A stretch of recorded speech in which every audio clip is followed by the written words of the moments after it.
لا حول ولا قوة إلا بالله العلي العظيم. حسبنا الله ونعم الوكيل، نعم المولى ونعم النصير. أعوذ بالله من الشيطان اللعين الرجيم. بسم الله الرحمن الرحيم. حمدا لك يا ذا الجود والإحسان والفضل والطول والامتنان، وصلاة وسلاما على من لا ينطق عن الهوى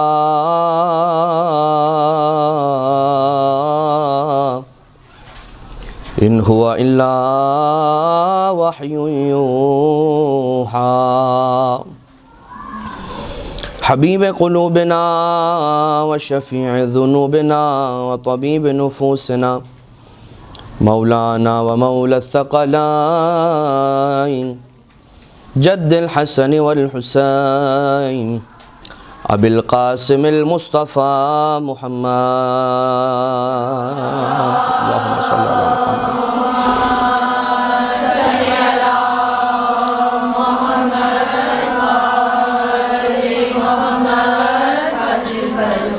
وعلى آله الذين أذهب الله عنهم الرجس وطهرهم تطهيرا. اللهم صل على محمد وآل محمد، لا سيما على الإمام المنتظر والحجة الثاني عشر، واللعنة الدائمة الباقية على أعدائهم ومنكري فضائلهم وغاصبي حقوقهم من الأزل إلى قيام يوم الدين. أما بعد، فقد قال الله سبحانه وتعالى في محكم كتابه ومتقن خطابه وهو أصدق القائلين: بسم الله الرحمن الرحيم، واذكروا الله ذكرا كثيرا.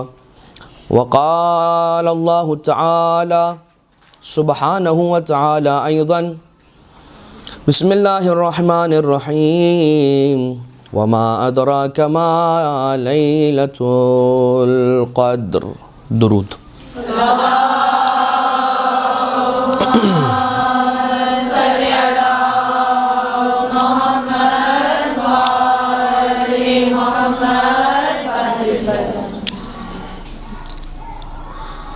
خاتون جنت سیدۃ نساء العالمین جناب فاطمہ زہرا سلام اللہ علیہا، اللہم صلی علی محمد وآل محمد.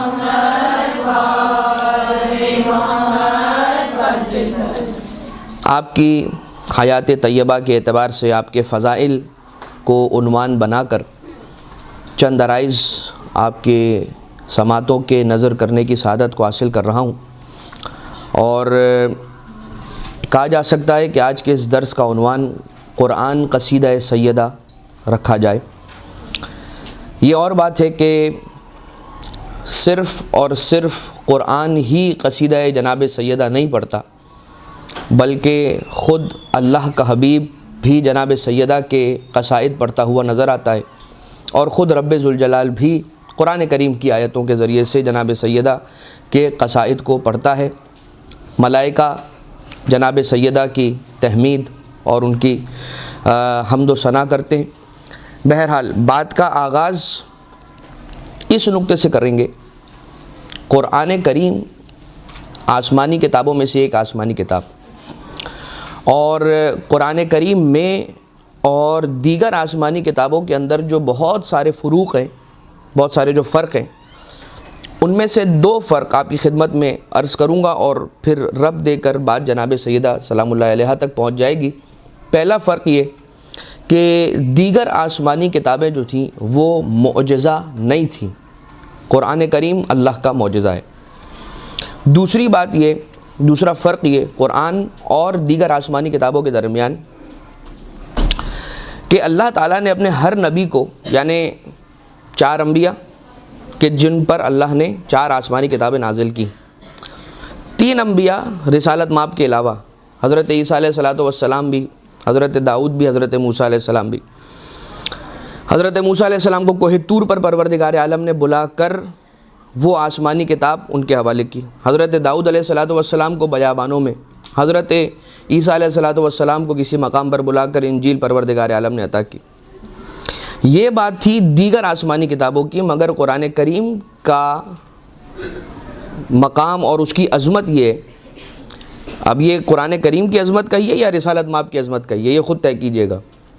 پروردگار عالم نے کہا کہ اے میرے حبیب، آپ کو کہیں آنے کی ضرورت نہیں ہے، آپ زحمت نہ فرمائیں، جہاں آپ ہوں گے آیتیں وہاں پر آپ کے پاس آئیں گی۔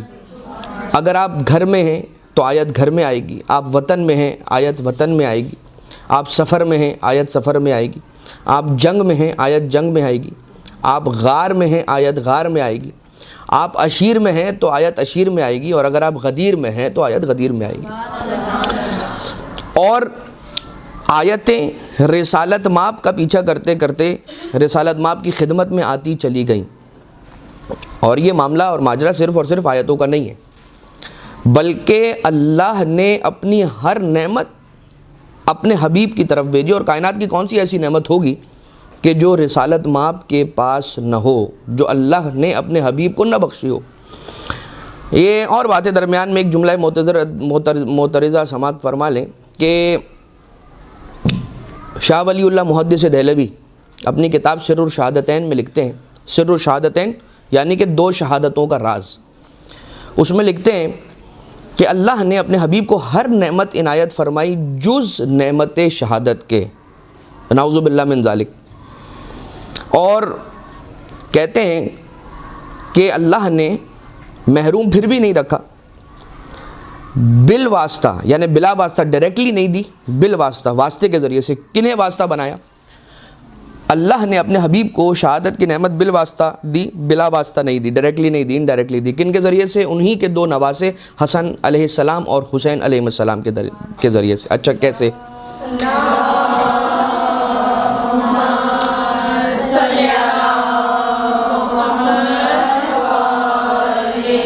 یہ میں آپ کی خدمت میں عرض کر دوں کہ ہمارا یہ عقیدہ اور نظریہ مسلک امامیہ کا یہ نظریہ نہیں ہے، مذہب جعفریہ کا یہ نظریہ نہیں ہے۔ مسلک جعفریہ کا نظریہ تو یہ ہے کہ جس محمد مصطفیٰ کی محبت کو دل میں رکھ کر کوئی مرنے والا گھر پر اپنے بستر پہ مر جائے تو شہادت کی موت مرتا ہے۔ تو یہ کیسے ہو سکتا ہے کہ جس محمد کی محبت رکھ کے عام موت مرنے والا، اس کی موت طبیعی موت نہیں، شہادت کی موت ہوتی ہے، تو خود رسالت مآب کو اللہ شہادت کی نعمت سے محروم رکھے گا؟ یہ نہیں ہو سکتا۔ رسول کو شہادت نصیب ہوئی ہے، اور رسول کو شہادت نصیب ہوئی ہے، یہ فقط و فقط اہل تشیع نہیں بلکہ اہل تسنن علماء کا بھی نظریہ ہے۔ اختلاف فقط و فقط اس بارے میں ہے کہ زہر دینے والا کون تھا، اور زہر جب دیا گیا تو وہ کب دیا گیا؟ رسالت مآب کی شہادت سے 1 ہفتے پہلے دیا گیا، یا جنگ خیبر کے بعد رسول کو زہر دیا گیا؟ بہرحال تو اب یہ شاہ ولی اللہ محدث دہلوی کا یہ کہنا ہے کہ بھائی اس طرح کا ایک سلسلہ ہوا کہ رسالت مآب کو حسنین امامین حسنین علیہ السلام کے ذریعے سے 2 شہادتیں ملی، ایک شہادت تلوار کی شہادت، ایک شہادت زہر کی شہادت، زہر کی شہادت امام حسن علیہ السلام کے ذریعے سے ملی، اور تلوار کی شہادت امام حسین علیہ السلام کے ذریعے سے ملی۔ تو پھر یہ کہنے دیجئے کہ اے شاہ ولی اللہ محدث دہلوی، آپ جب یہاں تک یہ بات کر رہے ہیں تو تھوڑا ایک قدم آگے بڑھیں اور یہ بھی کہیں کہ جب حسن کی شہادت رسول کی شہادت بن رہی ہے اور حسین کی شہادت رسول کی شہادت بن رہی ہے، تو پھر حسن کا قاتل رسول کا قاتل ہے، حسین کا قاتل رسول کا قاتل ہے، پھر اسے رضی اللہ نہیں بنایا جا سکتا۔ یہ بات ہو گئی، ٹھیک ہے۔ بات آپ کی خدمت میں عرض کرنا چاہ رہا تھا کہ آیتیں چل کر رسالت مآب کے پاس آئیں، نعمتیں چل کر رسالت مآب صلی اللہ علیہ وآلہ وسلم کے پاس آئیں، جز 2 نعمتوں کے، جز 2 چیزوں کے۔ اللہ نے اسباب کی دنیا سجائی ہے، موت اللہ دیتا ہے، لیکن ذریعہ بنتا ہے ملک الموت۔ رزق اللہ دیتا ہے مگر ذریعہ بنتے ہیں حضرت میکائیل علیہ السلام، حضرت اسرافیل علیہ السلام ہوا چلانے کے لیے، حضرت میکائیل علیہ السلام، حضرت اسرائیل علیہ السلام، حضرت اسرافیل علیہ السلام، حضرت جبرائیل علیہ السلام۔ آیتیں قرآن کی پروردگار عالم بھیجتا ہے مگر ذریعہ حضرت جبریل بنتے ہیں۔ یہی سلسلہ رسالت مآب کے ساتھ بھی ہوا کہ پروردگار عالم نے اپنے حبیب کو ہر نعمت دی، مگر ایک وسیلے ایک واسطے کے ذریعے سے درمیان میں کوئی تھا کہ جو اللہ کی نعمت لے کر رسالت مآب کے پاس آیا کرتا تھا. لیکن دو نعمتیں ایسی تھیں کہ پروردگار عالم نے جب ان دو چیزوں کو اپنے حبیب کو عطا کرنے کا ارادہ کیا تو درمیان میں کسی کو بھی نہ رکھا، یا درمیان میں کسی کو رکھنا مناسب نہیں سمجھا. اور یہ بات ہے ان دو چیزوں کی جن میں سے ایک ہے ولایت علی ابن ابی طالب اور ایک ہے نور فاطمہ زہرا سلام اللہ علیہا. صلی علی محمد و آل محمد.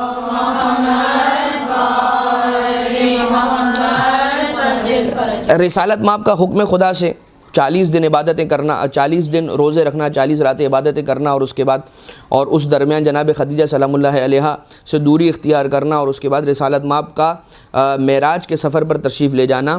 اور اس معراج کے سفر پر کہ جس معراج کے سفر میں رسالت مآب کو پروردگار عالم نے نور جناب سیدہ عنایت فرمایا، اب یہ میں نے کیوں کہا کہ اس سفر معراج، کیونکہ رسالت مآب نے فقط ایک مرتبہ معراج نہیں پائی ہے، بلکہ کم سے کم 120 سفر معراج پر رسالت مآب پروردگار عالم کے حکم سے عرش اولی پر تشریف لے گئے. یہی وجوہات ہیں کہ جب آپ معراج کی روایتیں پڑھتے ہیں تو مختلف اعتبارات سے مختلف احادیث آپ معراج کی سنتے ہیں کہ رسالت مآب جب پہلے آسمان پر گئے، پھر جب دوسرے آسمان پر گئے، پھر تیسرے آسمان کا احوال، چوتھے آسمان، پانچویں آسمان، ساتویں آسمان، عرش اولی، رسالت مآب کا قاب قوسین و ادنیٰ کی منزل پر جانا، اور یہ سارا احوال جب آپ سنتے ہیں. لیکن یہ اس سفر معراج کی بات ہے کہ جس سفر معراج کے دوران اللہ نے نور جناب سیدہ صلب مبارک رسالت مآب میں نور جناب سیدہ کو منتقل کیا. یہ کیا بات ہوئی؟ رسالت مآب کا خود کا نور انور صلباً بعد صلب منتقل ہوتا رہا، یعنی کہ ایک صلب سے دوسرے صلب میں منتقل ہوا. یہاں تک کہ آپ اگر تاریخ سیرت نبوی آپ نے پڑھی ہے اور آپ جانتے ہوں گے کہ حضرت عبداللہ علیہ السلام جو کہ پدر بزرگوار رسالت مآب ہیں، ان کی پیشانی پر ایک نور نظر آیا کرتا تھا، اور اسی نور کی وجہ سے بہت بڑی تعداد ان افراد کی تھی کہ جو حضرت عبداللہ علیہ السلام سے اپنی بیٹیوں کا رشتہ کرنا چاہتے تھے. لیکن جب ان کا عقد مبارک جناب آمنہ سلام اللہ علیہا سے ہوا اور وہ نور رسالت مآب جناب آمنہ کی پیشانی پر منتقل ہو گیا، تو پھر یہ راز سمجھ میں آیا کہ یہ ایک امانت تھی کہ جو آگے منتقل ہو رہی تھی. بعد رسالت مآب کی صورت میں اگر آپ دیکھیں تو رسول کا نور انور تو صلباً بعد صلباً منتقل ہوتا رہا، مگر مجھے نہیں معلوم کہ نور جناب سیدہ کس عظمت کا حامل تھا کہ پروردگار عالم نے کسی صلب میں نہ رکھا، بلکہ اپنے حبیب سے یہ عرض کیا کہ تمہیں نور سیدہ لینے کے لیے میں معراج پر بلاؤں گا. اور رسالت مآب چوتھے آسمان پر پہنچے ہیں، اور رسالت مآب ارشاد فرماتے ہیں کہ جب میں چوتھے آسمان پر پہنچا تو جبرائیل نے اذان دی، میکائیل نے اقامت دی، میں نے 1.25 لاکھ انبیاء کو نماز پڑھائی، اور اس کے بعد ہمارا سفر آگے بڑھا. ہم عرش کی بلندی پر پہنچے، جہاں پر آ کر ہمارا سفر ختم ہوا. وہ جگہ وہ تھی کہ جہاں پر ایک درخت تھا، شجر طوبہ، اور شجر طوبہ سے پروردگار عالم کے حکم سے ایک سیب مجھے دیا گیا. اس سیب سے جیسے میں نے، یہ نور کا سیب جنت، نور کا سیب، یہ مجھے حکم ہوا کہ میں اس سے تناول کروں. اور جب میں نے اس سے کھایا تو میرے چہرے سے، میرے قلب سے، میرے دل سے ایک نور ساطع ہونے لگا. جب میں نے سوال کیا پروردگار عالم سے تو جواب آیا کہ یہ نور فاطمہ زہرا سلام اللہ علیہا ہے جو ہم نے تمہیں ہبہ کیا ہے.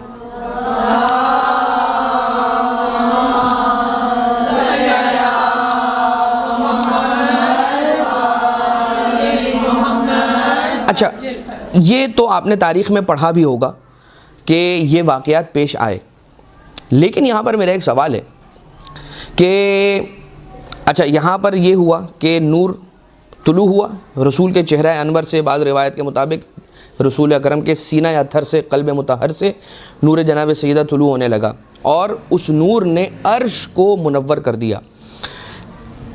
لیکن یہ شجر طوبہ کیا ہے؟ یہ سیب جنت کیا ہے؟ اگر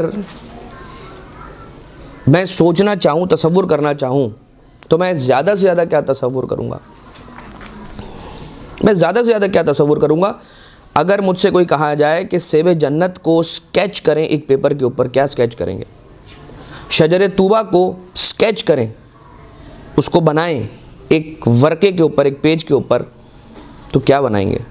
زیادہ سے زیادہ کیا بنائیں گے بتائیے؟ ایک ایسا درخت بنائیں گے کہ جو ہم نے دنیا میں دیکھا ہے، اور دنیا میں دیکھے جانے والے بہترین سے بہترین کسی درخت کی تصویر بنائیں گے کہ جس سے نور طلوع ہو رہا ہوگا. یا سیب جنت جب بنائیں گے، یہ بالکل ویسا ہی ہے. اس شجر طوبہ کو سمجھنا، یا ہمارا اس شجر طوبہ کو سمجھنے کی کوشش کر کے پیج کے اوپر اس کا سکیچ بنا ڈالنا ایسا ہی ہے کہ جیسے شکم مادر کے اندر جو بچہ ہوتا ہے اس سے سوال کرنا، یہ بتا کر کہ باہر کی دنیا میں بہت سارا پانی ہے، باہر کی دنیا میں بہت بڑی بڑی عمارتیں ہیں، بہت بڑی بڑی عمارتیں، انارمسلی ہیوج عمارتیں ہیں، باہر بلڈنگز ہیں. آپ اس کی تصویر بنائیں، اس کو سکیچ کریں. جو ماں کے شکم میں ہے بچہ، وہ کیا بنائے گا؟ وہ پانی کتنا تصور کرے گا؟ اتنا پانی تصور کرے گا کہ جس پانی کے درمیان وہ جی رہا ہے. اس کے معنی یہ ہوئے کہ جس طرح سے بچہ شکم مادر میں رہ کر یہ نہیں سمجھ سکتا کہ باہر کی دنیا کا عالم کیا ہے، اسی طرح سے ہم اس دنیا میں رہ کر یہ نہیں سمجھ سکتے کہ باہر جو جنت الفردوس ہے اور جو عالم بالا ہے اس کا عالم کیا ہے. جو ہمیں پتہ ہے وہ بھی ہمیں پتہ نہ ہوتا اگر اہل بیت عصمت و طہارت علیہ السلام کے کلام نورانی ہمارے پاس نہ ہوتے. اور جب انسان ایک شجر طوبہ کو نہیں سمجھ سکتا تو اس شجر طوبہ کے ایک پھل کے ذریعے سے جو نور رسالت مآب کے صلب مطہر میں منتقل ہوا، کہ جس کے پیچھے رسول اکرم کی اتنی ریاضتیں ہیں، جس کے پیچھے جناب خدیجہ کا اتنا صبر ہے، اور اس کے نتیجے میں جو اولاد پروردگار عالم، جو خیر کثیر، جو کوثر کا مصداق عتم پروردگار عالم رسالت مآب کو عطا کر رہا ہے، اس کو ہم اور آپ اپنے ذہنوں میں کیسے سما سکتے ہیں؟ تو یہ کہنا پڑے گا کہ ذات زہرا بڑی ہے اور ہماری عقلیں اور ہمارا ذہن چھوٹا ہے.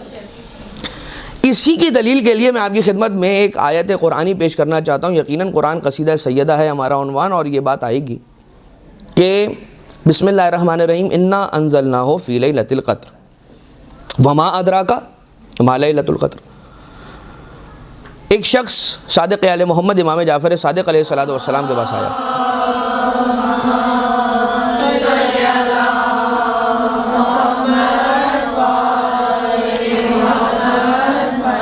آنے کے بعد سرکار سے، مولا سے سوال کیا، مولا یہ بتائیے کہ لیلۃ القدر سے مراد کیا ہے؟ اب ذرا اپنے ذہنوں میں ایک سوال پیدا کریں کہ آ کر یہ سوال کرنے والا کوئی تو ایسی صورتحال، کوئی تو ایسا سینیریو، کوئی تو ایسی سچویشن ہوگی کہ وہ اس سوال کا جواب لینے کے لیے امام علیہ السلام تک آ گیا. اس نے تصور کیا ہوگا، سوچنے کی کوشش کی ہوگی، جب کچھ سمجھ نہ آیا ہوگا مولا کے پاس آ گیا، ابن رسول اللہ کہہ کر. اس میں ایک درس ہے. بہت سی مرتبہ ہوتا یہ ہے کہ جب ہم کوئی بات کسی کو سمجھانا چاہ رہے ہوتے ہیں تو اپنے ذہن کے اندر اپنے پاس سے مثالیں تلاش کرنا شروع کر دیتے ہیں، اور ایک لمحے کے لیے غیر احساسی طور پر ہمیں پتہ بھی نہیں چلتا اور ہم کلام معصوم علیہ السلام سے دور ہو جاتے ہیں. حالانکہ اسی سوال کے جواب کے لیے ہمارے ذہن میں آنے والے خیالات کے مقابلے پر امام علیہ السلام کی حدیثیں ہوتی ہیں، اور ہم یہ کہتے ہیں کہ بھائی مجھے یہ سمجھ میں آ رہا ہے لہٰذا میں یہ بیان کروں گا. اس بات کے ساتھ ساتھ کہ حدیث امام علیہ السلام موجود ہے، جتنا زیادہ ہو سکے ہمارے عام زندگی کے اندر بھی اگر ہمیں اپنے طور پر پرسنلی کوئی مسئلہ پیش آ رہا ہے تو اس کا جواب ہمیں اہل بیت علیہ السلام کے کلام نورانی میں تلاش کرنا چاہیے. اور اگر ہم آگے جا کر جب سمجھائیں کسی کو کوئی بات یا کوئی پیغام کسی تک پہنچانا چاہیں تو اسے ایک مرتبہ کم سے کم علوم اہل بیت اور کلام اہل بیت، حدیث اہل بیت، احادیث اہل بیت علیہ السلام میں، اخبار ائمہ اہل بیت علیہ السلام میں دیکھ لینا چاہیے کہ جو میں کہنے جا رہا ہوں یا جا رہی ہوں وہ امام علیہ السلام کے کلام سے مطابقت رکھتا ہے یا نہیں. ٹھیک ہے، یہ ایک جملہ معترضہ بٹوین دا بریکٹس تھا، یہ آ گیا. وہ آیا چھٹے امام علیہ السلام کے پاس اور آنے کے بعد امام سے پوچھا کہ مولا لیلۃ القدر سے مراد کیا ہے؟ امام علیہ السلام نے جواب ارشاد فرمایا، اور امام علیہ السلام نے فرمایا کہ اللیلۃ فاطمہ والقدر اللہ. لیلۃ القدر سے مراد لیلا سے مراد ہماری جدہ فاطمہ زہرا سلام اللہ علیہا ہیں۔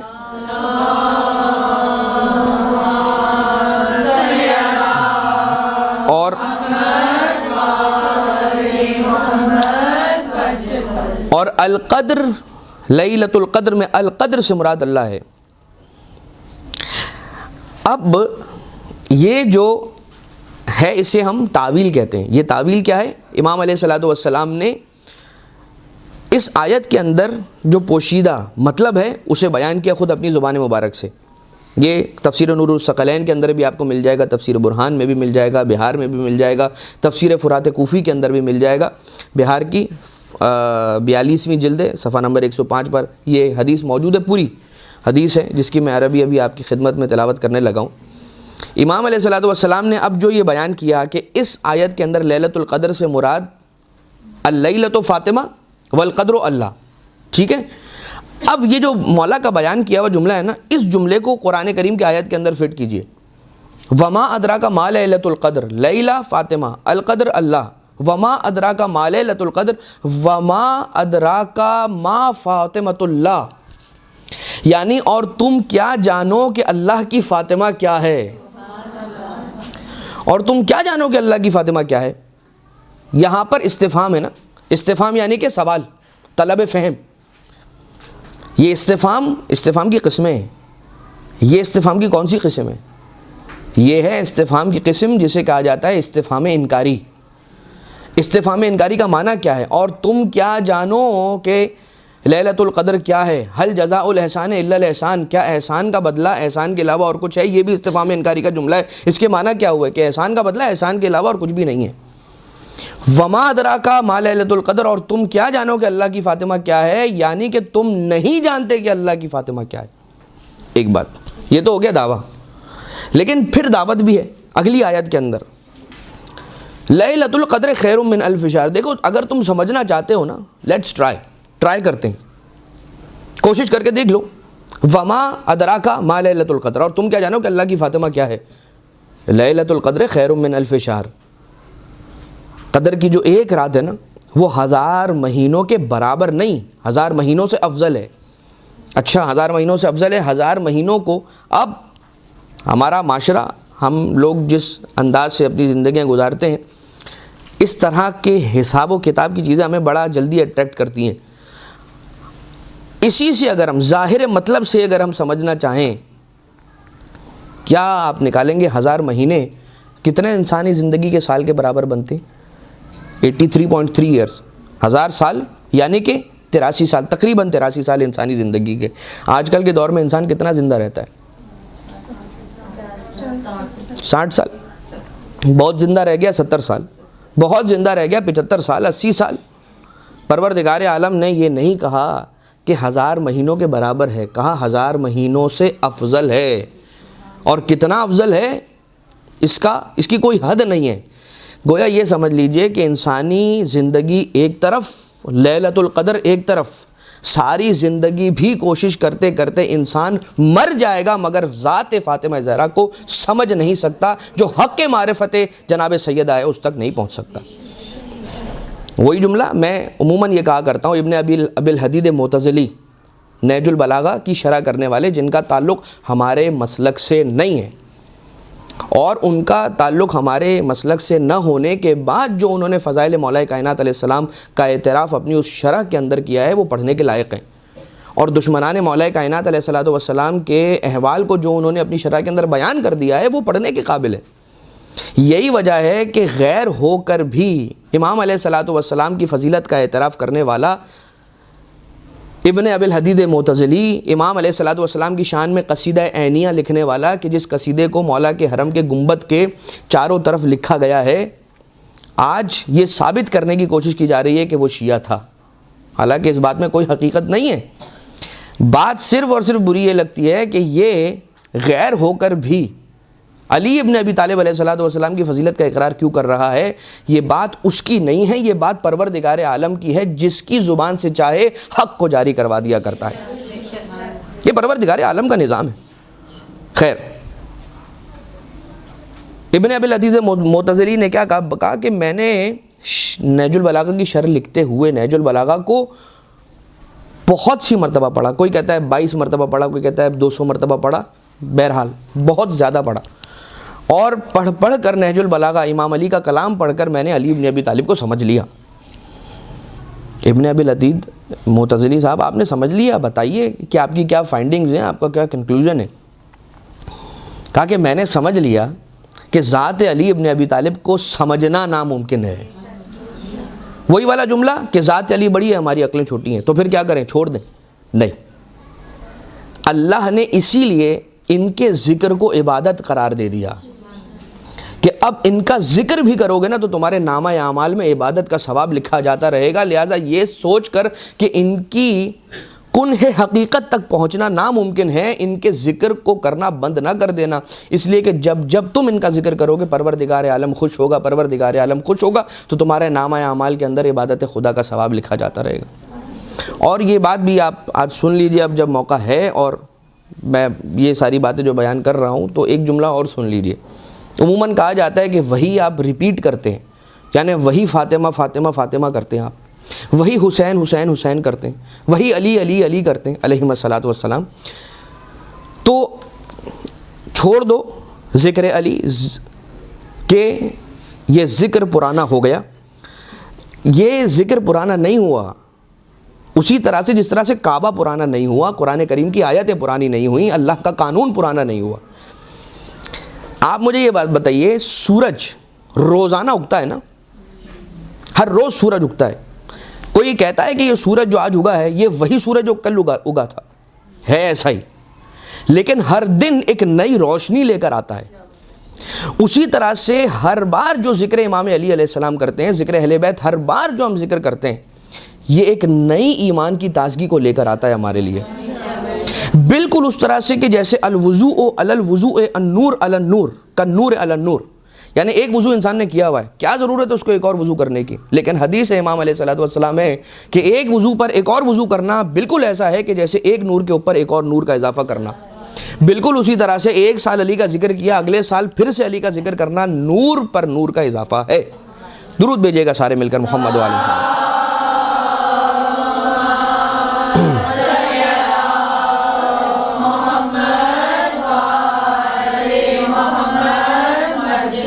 معذرت کے ساتھ لیکن ضمناً ایک جملہ اور سن لیں. یہ چابیاں ہیں. یہ چابیاں کیوں ہیں؟ کیونکہ آج کل ان چابیوں کی بڑی ضرورت پڑتی ہے. جب ہم پر اعتراض کیا جاتا ہے کہ ایسا کیوں کرتے ہیں, تو ہم یہ جواب دیتے ہیں کہ آپ قرآن کریم کی آیت پڑھ کر, پانی پر پڑھ کر دم کر کے پیتے شفا مل جاتی ہے؟ نہیں ملتی ہے. بالکل قرآن کی آیتیں پڑھ کر دم کریں, پانی میں شفا پیدا ہو جائے, اور ان قرآن کریم کی آیتوں کو بچا کر جس نے ہم تک پہنچایا, کیا اللہ انہیں وہ فضیلت نہیں دے گا؟ قرآن اور ہے, محافظان قرآن اور ہے, کعبہ اور ہے, محافظین کعبہ اور ہیں. یہ محافظین کا احسان ہے, اگر انہوں نے کعبے کی حفاظت نہ کی ہوتی تو کعبہ نہ پہنچا ہوتا. یہ محافظین قرآن کا احسان ہے کہ اگر انہوں نے قرآن کریم کی حفاظت نہ کی ہوتی تو قرآن ہم تک نہیں پہنچا ہوتا. بلکہ رک جائیے, ہمیں سمجھ ہی نہ آتا کہ قرآن کی کس آیت سے کیا مراد لی گئی اگر تفسیر اہل بیت علیہ السلام نے بیان نہ کی ہوتی. یہی وجہ ہے کہ ایک بڑی تعداد علماء کرام کی وہ ہے کہ جو یہ کہتی ہے کہ کوئی غیر معصوم تفسیر کر ہی نہیں سکتا, وہ محتاج ہے تفسیر قرآن کے لیے اہل بیت علیہ الصلوۃ والسلام کی طرف ہر لحظہ ہر آن. اور وہی تفسیر معتبر ہے کہ جو تفسیر اہل بیت علیہ السلام اپنی زبانی مبارک کر گئے ہیں. خیر, بات کیا تھی؟ ابن ابی العتید معتزلی کی بات, جناب سیدہ کی بات, اور لیلۃ القدر کی بات, کہ یہ بیان ہو رہا ہے کہ وما ادراک ما لیلۃ القدر, لیلۃ القدر خیر من الف شہر, کہ زندگی تمہاری پوری کی پوری زندگیوں سے بہت اوپر کی بات ہے کہ جناب سیدہ سلام اللہ علیہا کی ذات والا صفات کی حقیقت کیا ہے. وہ نور ہے, ان کی حقیقت نور ہے. خیر, اس نور نے کس کس طرح, کس کس جگہ پر, کس کس کی نجات کا سامان کیا؟ ملائکہ. بہار کی یہ حدیث ہے, فلما اراد اللہ ان یبلو الملائکہ قد ارسلا علیہم صحابا من ظلمہ, کہ جب اللہ تعالیٰ نے ملائکہ کا امتحان لینا چاہا تو ان پر سیاہ بادلوں کو بھیج دیا. فَكَانَتِ الْمَلَائِكَةُ لَا تَنْظُرُ أَوَّلُهَا مِنْ آخِرِهَا وَلَا آخِرَهَا مِنْ أَوَّلِهَا. اتنا اندھیرا ہو گیا، ان سیاہ بادلوں کا عرش پر چھا جانا اس کی وجہ سے اتنا اندھیرا ہو گیا کہ ایک ملک دوسرے کو نہیں دیکھ سکتا، دوسرا ملک پہلے کو نہیں دیکھ سکتا. فَقَالَتِ الْمَلَائِكَةُ يَا إِلَٰهَنَا وَسَيِّدَنَا، اے ہمارے اللہ، اے ہمارے سردار، اے ہمارے پالنے والے، منذ خلقتنا ما رأینا مثل ما نحن فی، جب سے تو نے ہمیں خلق کیا ہے ہم نے ایسا اندھیرا کبھی نہیں دیکھا. تو پس تجھے واسطہ ہے ان عظیم ہستیوں کا کہ جو تیری حمد و ثنا کرتے رہتے ہیں اور جنہیں دیکھ کر ہم نے تیری تسبیح کرنا سیکھا ہے، ان کا واسطہ دیتے ہیں، ہمیں اس مشکل سے نجات عنایت فرما. اور پروردگار عالم کہتا ہے کہ مجھے میری عزت و جلالت کی قسم ہے، یقیناً میں تم پر سے اس مصیبت کو دور کروں گا. اب ذرا سوچئے، عرش کی بلندیوں پر اتنا اندھیرا چھا گیا، اتنا اندھیرا چھا گیا، اتنی ظلمت ہو گئی کہ فرشتے آپس میں ایک دوسرے کو نہیں دیکھ پا رہے. اور یہ مشکل آسان کیسے ہوئی؟ فَعَلَّقَ نُورَ فاطمۃ الزہرا فی قرۃ العرش فظہرت السماوات السبع والارضین السبع. اللہ نے نور جناب سیدہ کو عالم انوار میں عرش کی بلندیوں پر معلق کیا، جس کے صدقے میں 7 طبق زمین کے روشن ہو گئے اور 7 طبق آسمان کے روشن ہو گئے.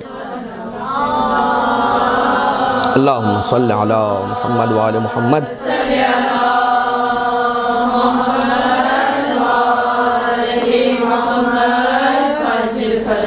فَكَانَتِ الْمَلَائِكَةُ يُسَبِّحُونَهُ وَيُقَدِّسُونَهُ، اور ملائکہ جب ان پر سے یہ مشکل اور یہ مصیبت اللہ نے جناب سیدہ سلام اللہ علیہ کے نور کے صدقے میں دور کی، تو یہ اللہ کے فرشتے جو ہیں یہ اللہ کی حمد و ثنا کرنے لگے، اس کی تسبیح و تقدیس و تحمید و تمجید کرنے لگے. اور پروردگار عالم نے پھر ایک جملہ اور کہا، وَعِزَّتِي وَجَلَالِي لَأَجْعَلَنَّ ثَوَابَ تَسْبِيحِكُمْ وَتَقْدِيسِكُمْ إِلَى مُحِبِّ هَذِهِ الْمَرْأَةِ وَأَبِيهَا وَبَالِهَا وَبَنِيهَا، کہ مجھے میری عزت و جلالت کی قسم ہے، یہ جو تم تسبیح کرتے ہو، یہ جو تم تقدیس کرتے ہو نا میری، میں اس کا ثواب لکھ دوں گا اس بی بی کے محبوں کے نام، اس بی بی کے بابا کے محبوں کے نام، اس بی بی کے شوہر کے محبوں کے نام، اس بی بی کے بچوں کے محبوں کے نام. گویا کہ عظمت سیدہ یہ ہوئی کہ نور جناب سیدہ کے صدقے میں فرشتوں کی مشکل دور ہو، اور اس مشکل کے دور ہونے پر تسبیح کریں فرشتے، ثواب لکھا جائے محب فاطمہ زہرا کے نامہ اعمال. یہ عظمت ہے اس بی بی کی. یعنی ہم اور آپ کس بات پر ریوارڈ پا رہے ہیں، کس بات پر ہمیں ریوارڈ مل رہا ہے؟ جو جملہ روایت کے اندر آیا ہے بھائی، وہ جملہ تو ہے محبت سیدہ. یقیناً اس محبت کے تقاضے ہیں، لیکن ان تقاضوں کا ذکر اس روایت میں نہیں ہے. اس کے معنی یہ ہوئے کہ جب صرف اور صرف یہ محبت جسے ہم صرف کہتے ہیں، پروردگار عالم کے یہاں پر یہ صرف نہیں ہے، یہ بہت بڑی چیز ہے. ہوتا کیا ہے پتہ ہے؟ آپ صرف اہل بیت کا ذکر کرتے ہیں، صرف اہل بیت کا ذکر کرتے ہیں اور زندگی گزار لیں گے. اب مجھے ایک بات بتائیے، یہ باتیں اب ہونا شروع ہوئی ہیں، پہلے تو ایسی ساری باتیں نہیں ہوتی تھیں. اب اس دور کے اندر یہ باتیں اور یہ اعتراضات اور اشکالات ہونا شروع ہوئے. تو اس دور کے اندر کیا ہوا؟ سارے جہنمی ہو گئے. میں ایسے ہی آپ کی خدمت میں ایک بات کر رہا ہوں. ہوتا یوں ہے کہ آ کر بیان کرنے والا کبھی کبھار عمل کو عقیدے سے اتنا اوپر کر دیتا ہے کہ ایسا لگتا ہے کہ بھائی جو کچھ ہے وہ عمل ہے. اگر عقیدہ ہے تو وہ چھوٹی سی چیز ہے، عمل بہت بڑی چیز ہے. اگر یہ نہ ہوا تو کچھ نہ ہوا. حالانکہ حقیقت حال یہ ہے کہ اگر عقیدہ ہے عمل نہیں ہے تو پھر بھی گنجائش ہے، لیکن اگر عمل ہے اور عقیدہ نہیں ہے تو بچت نہیں ہے، بچت نہیں ہے. کوئی ایسا عمل نہیں ہے کہ جو بغیر عقیدے کے قبول ہو جائے. کیوں؟ یہ عقیدہ ہی تو ہے جو نماز کو نماز بناتا ہے، ورنہ یہ اٹھک بیٹھک ہے. یہ عقیدہ ہی تو ہے کہ جو روزے کو روزہ بناتا ہے، ورنہ تو یہ بھوک و پیاس ہے. کائنات کے اندر آپ کو پیشانی پر سجدے کا نشان لے کر، لمبی لمبی داڑھی رکھ کر، گلے پر اللہ اکبر کا نعرہ لے کر چھری چلانے والے بہت نظر آ جائیں گے. عمل ہے، لیکن پھر یہ کیوں ہے؟ اس کے معنی یہ ہوئے کہ سم تھنگ از مسنگ. کیا مسنگ ہے؟ یہ عقیدہ مسنگ ہے. خیر بہرحال درگزر کیجیے گا. درمیان کے اندر یہ جو باتیں ہیں اہمیت کے حامل ہیں، اس لیے میں اپنا فرض اور فریضہ سمجھتا ہوں بیان کرنا. قبولیت اعمال کی نیت سے ایک بلند درود بھیجیں محمد و آل محمد پر.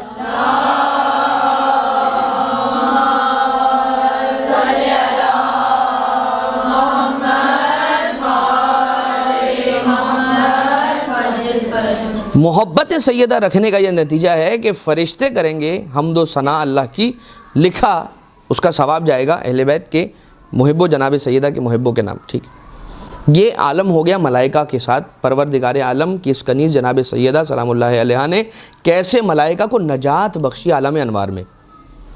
اب آ جائیے قرآن کریم کی ایک اور آیت کی طرف بڑھنا چاہتا ہوں اسی عنوان کے ذیل میں کہ قرآن قصیدہ سیدہ.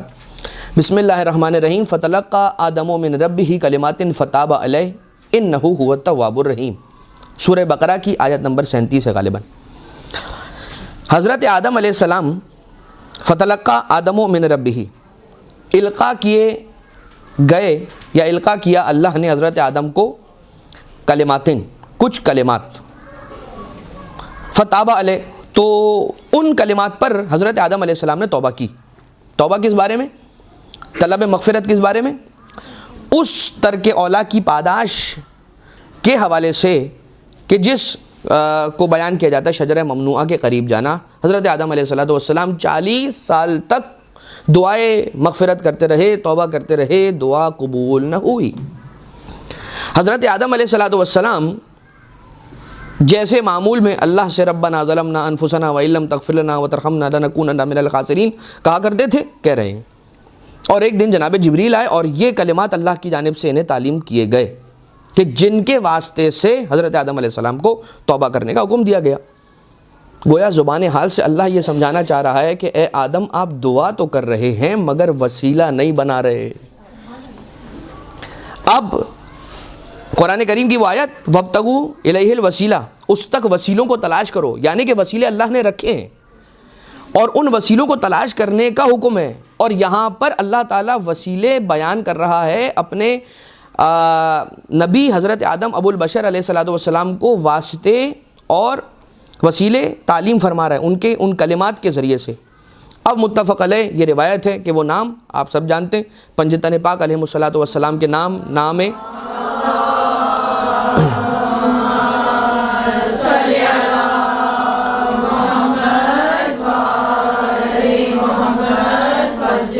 اسامی گرامی پنجتن پاک. ان کلمات کے ذریعے سے جب حضرت آدم علیہ السلام نے توبہ کی تو پروردگار عالم نے حضرت آدم علیہ السلام کی دعا کو قبول کر لیا. ایک جملہ کہہ کر آگے بڑھ جاؤں گا.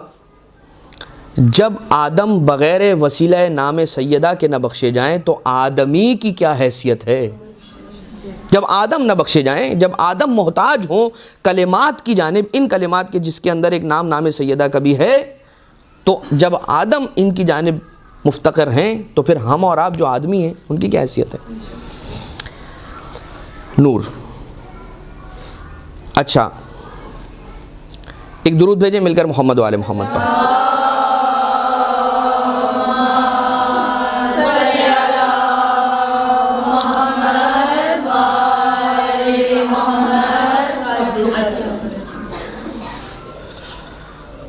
رسالت مآب کو اللہ نے جناب سیدہ خود عنایت کی نور منتقل کرنے کے ذریعے سے. ایک ولایت علی، وہ بھی اللہ نے سفر معراج پر رسول کے حوالے کیا، اور نور جناب سیدہ بھی. یہی وجہ ہے کہ جب قرآن کی بات آئی تو کہا انا انزلناہ فی لیلۃ القدر. انزلنا یعنی کہ ہم نے نازل کروایا، اور یہ ہم نے نازل کیا. اور انا آتینا یعنی کہ ہم نے عطا کیا، ہم نے خود آپ کو دیا. انا آتینا کل کوثر، انا آتینا کل کوثر یعنی عطا کی جاتی ہے وہ چیز کہ جو خود دی جائے، ارسال کی جاتی ہے وہ چیز کہ جو بھیجی جائے، نازل کی جاتی ہے وہ چیز کہ جو کسی کے ذریعے سے نازل کی جائے. اس کے علاوہ اب دیکھیں، چونکہ میرے خیال سے کچھ دیر کے بعد ایک وقفہ ہے، تو میں یہ ڈیسائیڈ کرنا چاہ رہا ہوں کہ کون سی ایسی بات ابھی کی جائے کہ جو اگر درمیان کے اندر کٹ بھی ہو تو کوئی مسئلہ نہ ہو۔ چلیں، قرآن کریم کی ایک آیت ہے، سورہ احزاب کی آیت ہے کہ جس کے اندر ذکر ہو رہا ہے وَاذْكُرُوا اللَّهَ ذِكْرًا كَثِيرًا، سورہ احزاب کی آیت نمبر 41، اور اللہ کا ذکر کرو کثرت کے ساتھ، یا اللہ کو یاد کرو کثرت کے ساتھ۔ کسی نے امام جعفر صادق علیہ الصلاۃ والسلام سے سوال کیا،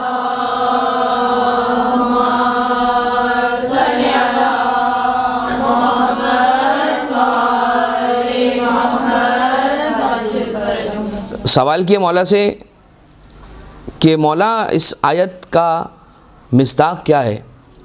فرمایا ہماری دادی فاطمہ زہرا کی جو شخص تسبیح کی تلاوت کرے گا وہ ایسا ہی ہے کہ جیسا قرآن کریم کے اندر پروردگار عالم نے ذکر کثیر کرنے کا حکم دیا۔ بالکل اسی طرح سے کہ جس طرح سے حضرت موسیٰ سے پروردگار عالم نے سوال کیا تھا کہ میرا شکر کرو اور میرے شکر کا حق کیسے ادا ہوگا۔ حضرت موسیٰ علیہ السلام نے خیال کیا، کچھ سوچا، اور اس کے بعد ارشاد فرمایا کہ اے خدا تیرے شکر کا حق ادا نہیں ہو سکتا، تو حق شکر تو ادا نہیں ہو سکتا، ذکر کثیر کا حق کیسے ادا ہوگا؟ نہ معلوم ہو پاتا اگر چھٹے امام علیہ الصلاۃ والسلام نے سمجھایا نہ ہوتا، بیان نہ کیا ہوتا۔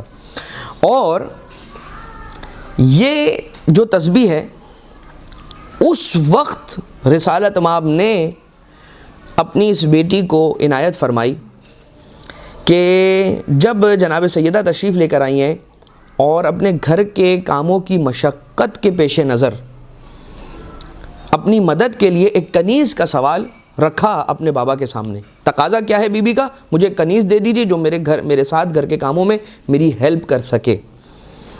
رسالت مآب ارشاد فرماتے ہیں، اب ایک روایت کے مطابق جناب سیدہ کے ساتھ ساتھ مولا کائنات علیہ الصلوۃ والسلام بھی گئے تھے رسول اکرم کے پاس۔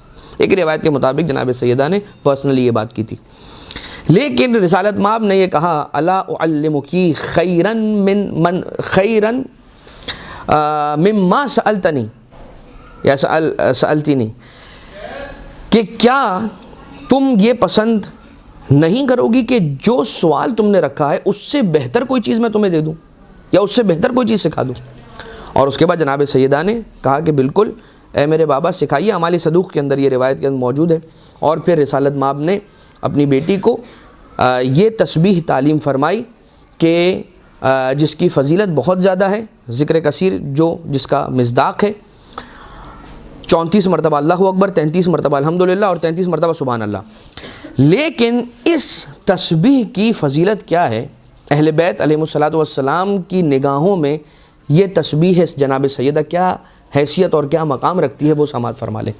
پہلے تو میں آپ کی خدمت میں یہ عرض کر دوں کہ یہ ایک تو تسبیح ہم استعمال کرتے ہیں کہ جو کربلائے معلیٰ کی خاک سے بنی ہوتی ہے، کہ جو سب سے افضل چیز ہے کہ جس کے ذریعے سے تسبیح بنائی جائے، خاک کربلا کہیے یا خاک شفا کہیے، اس کے ذریعے سے تسبیح بنائے۔ جناب سیدہ کی تسبیح کس خاک کی بنی ہوئی تھی؟ جناب سیدہ سلام اللہ علیہ کی تسبیح خاک قبر مطہر حضرت حمزہ علیہ الصلوۃ والسلام سے بنی ہوئی تھی۔ اور چھٹے امام علیہ السلام ارشاد فرماتے ہیں، ان کے ایک صحابی ہیں ابو ہارون المکفوف جن کا لقب ملتا ہے، کہتے ہیں امام علیہ الصلوۃ والسلام فرماتے ہیں انا نأمر صبیاننا بتسبیح فاطمہ کما نأمرہم بالصلاۃ، کہ ہم اپنے بچوں کو، امام علیہ السلام فرما رہے ہیں کہ ہم اپنے بچوں کو تسبیح فاطمہ کا حکم ایسے کرتے ہیں کہ جیسے ہم انہیں نماز کا حکم کرتے ہیں۔ جس طرح ہم اپنے بچوں کو نماز کا حکم کرتے ہیں اسی طرح سے ہم انہیں تسبیح جناب سیدہ پڑھنے کا حکم کرتے ہیں۔ وہی مئۃ باللسان و الف فی المیزان، زبان پر پڑھنے کے لیے تو یہ 100 ہے، لیکن میزان پر اس کی حیثیت 1000 کے برابر ہے۔ وَيُطْرِدُ الشَّيْطَانُ وَيُرْضِي الرَّحْمَانُ، کہ یہ شیطان کو بھگاتی ہے، دور کرتی ہے، اور رحمان کو راضی کرتی ہے۔ یہ وہ تسبیح ہے کہ جو یہ چاہتا ہے کہ شیطان مجھ سے دور رہے وہ اس تسبیح کو پڑھے، جو چاہتا ہے کہ اللہ مجھ سے راضی رہے وہ اس تسبیح کو پڑھے۔ اور کیا، ایک شخص ہے چھٹے امام علیہ السلام کے پاس آیا اور آنے کے بعد امام علیہ السلام اس سے جو کلام کرتے تھے وہ سن نہیں پاتا تھا۔ اس نے شکایت کی، مولا کہ میری سماعت ضعیف ہے، وشکا ان ضعفہ فی سمعہ، کہ اس نے شکایت یہ کی کہ مولا میرے کان صحیح کام نہیں کرتے، میں سن نہیں پاتا۔ فقال له الامام علیہ السلام علیک بتسبیح الزہرا، تجھے اگر تو اپنی سماعت میں کمزوری محسوس کرتا ہے تو تجھے ہماری دادی سیدہ کی تسبیح کی تلاوت کرنی چاہیے۔ جو علت و فداک ما ہوا تسبیح الزہرا، میں آپ پر قربان ہو جاؤں اے میرے مولا، تسبیح زہرا ہے کیا؟ اور پھر امام علیہ السلام نے 34 33 پورا تعلیم فرمایا اسے۔ اور اس کے بعد قال الرجل فما فعلت ذلک، اس دن کے بعد سے کہ جس دن کے بعد سے میں نے امام علیہ السلام کے کہنے پر عمل کیا، جو مجھے شکایت تھی وہ ساری کی ساری شکایتیں اور میری تکلیفیں دور ہو گئیں جناب سیدہ کی تسبیح کی تلاوت کے صدقے میں۔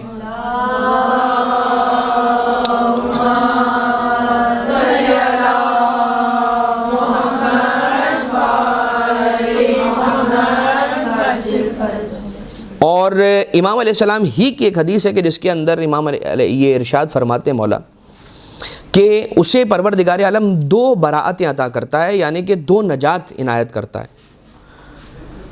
کتبت لہو براعتان، اس کے لیے 2 آزادیاں لکھی جاتی ہیں، براعت من النار و براعت من النفاق، ایک جنت کی آگ سے نجات اور ایک منافقت یعنی کہ نفاق سے نجات۔ یہ روایتوں کی روشنی میں آپ کی خدمت میں عرض کر رہا ہوں کہ جس دل میں نفاق ہو اس دل میں علی کی محبت نہیں سماتی ہے۔ تسبیح جناب سیدہ اس عنوان سے کرے کہ پروردگار عالم ہمارے دلوں میں معرفت اہل بیت میں اضافہ فرمائے۔ میں نے علماء کرام سے سنا ہے، کسی کتاب میں نہیں پڑھا، یہ علماء بیان کیا کرتے ہیں کہ کوئی مشکل اگر ہو، کوئی مشکل، نماز کے فوراً بعد تسبیح پڑھنا وہ تو نماز کو کمال دینے کا سبب قرار پاتی ہے، ٹھیک ہے، نماز کی قبولیت کی ضمانت تسبیح جناب سیدہ ہے۔ لیکن نماز کے فوراً بعد 3 درود کے فوراً بعد یہ تسبیح جناب سیدہ کی تلاوت کرنا، اس کے علاوہ انسان جب بھی کسی مشکل کے اندر ہو تسبیح جناب سیدہ کے ذریعے سے مدد حاصل کرے۔ اور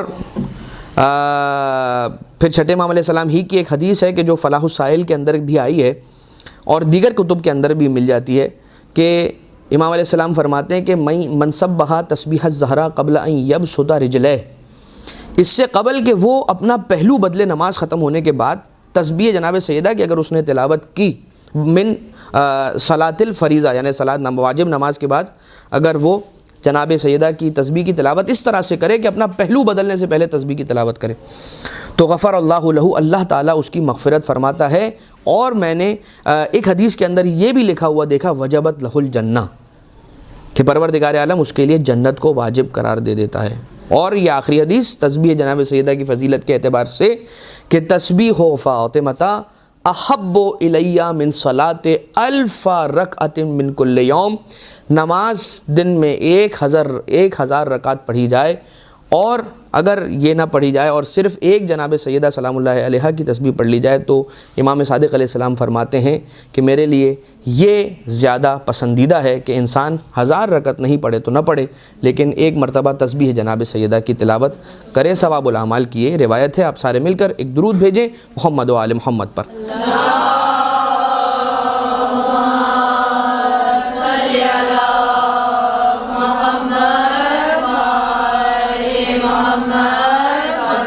تو یہ بات درمیان میں آ گئی۔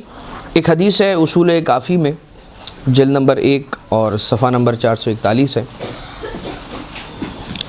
اور یہ ایک حدیث قدسی ہے کہ جسے رسالت مآب اپنی زبان مبارک سے بیان فرما رہے ہیں، اور رسول عرض کرتے ہیں کہ خدا نے کہا یا محمد خلقتک وعلیا، اے میرے حبیب میں نے آپ کو اور علی کو ایک نور سے خلق کیا، اور یا آپ کا اور علی کا نور خلق کیا، اور یہ نور جب تک عالم انوار میں رہا تسبیح و تقدیس کے اندر مشغول رہا، یہاں تک کہ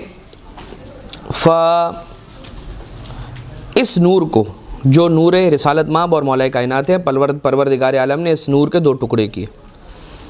فقسمت الثنتین ثنتین، تو پھر پروردگار عالم نے ان دو کو مزید دو انوار کے اندر تقسیم فرمایا. فصارت اربعۃ، تو بس یہ چار انوار ہو گئے، نور رسالت مآب، نور مولا کائنات، نور امام حسن علیہ السلام اور نور امام حسین. اس طرح سے روایت کے اندر آ گئے. چار نور کون سے ہو گئے؟ ان کے نام بھی اس طرح سے آئے. اور یہ سلسلہ چلا آگے، کچھ الفاظ ہیں، حدیث طولانی ہے. بالآخر یہ بیان ہوا کہ فخلق نورا فاطمۃ الزہرا، پھر پروردگار عالم نے نور جناب سیدہ کو خلق فرمایا.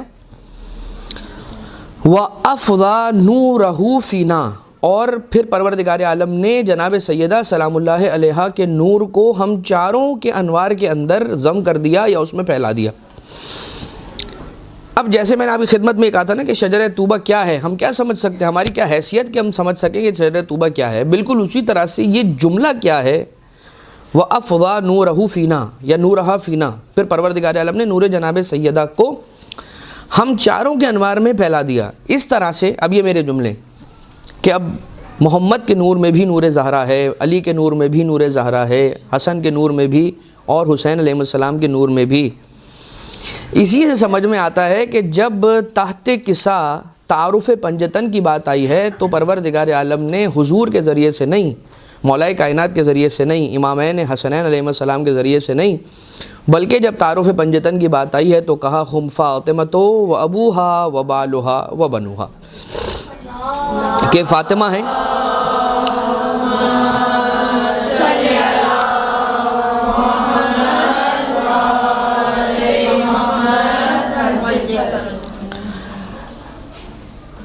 اچھا رسالت مآب. اب یہ تعارف پنجتن آ گیا. یہاں پر رک کر میں ایک حدیث آپ کی خدمت میں عرض کرنا چاہتا ہوں، رسول کی اپنی اس بیٹی سے محبت. چلے پہلے میں یہ کمپلیٹ کر لیتا ہوں پھر اس جانب آتا ہوں. تعارف پنجتن جناب سیدہ سلام اللہ علیہا کے ذریعے سے اللہ نے مرکز بنایا جناب سیدہ کو. پنجتن کا مرکز جناب سیدہ. انسان علماء سمجھانے کے لیے مثال دیتے ہیں دائرے کی. آپ دائرہ بنانا چاہتے ہیں، پرفیکٹ دائرہ بنانے کے لیے آپ کیا انسٹرومنٹ یوز کرتے ہیں؟ پرکار، کمپس، پروٹیکٹر. اچھا جب آپ کمپس کے ذریعے سے دائرہ بناتے ہیں تو درمیان میں ایک نقطہ ہوتا ہے اور اس کے گرد سرکل چل رہا ہوتا ہے.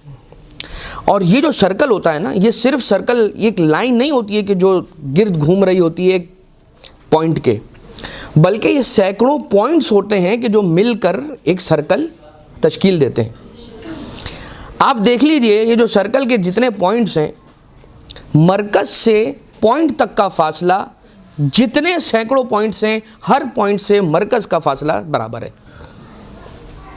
اب پنجتن پاک کے اندر جناب سیدہ کو مرکز قرار دینا اس لیے ہے کہ یہ واحد ایسی ہستی ہے کہ پنجتن پاک میں جتنے چار افراد جناب سیدہ کے علاوہ ہیں، ان سب کا رشتہ بی بی سے براہ راست ہے. اس کے علاوہ اگر رسالت مآب کو مرکز بنایا جاتا تو کچھ کے لیے ہوتا، کچھ کے لیے براہ راست رشتہ نہ ہوتا. مولا کائنات کے لیے رسالت مآب کا رشتہ ان طریق جناب سیدہ ہے، بے واسطہ جناب سیدہ ہے، لہٰذا جناب سیدہ کو مرکز بنایا گیا. کچھ علماء اس انداز سے بھی اس بات کو بیان کرتے ہیں کہ اب تحت قصہ بیٹھے تو آیت کون سی نازل ہوئی؟ آیت تطہیر نازل ہوئی ہے.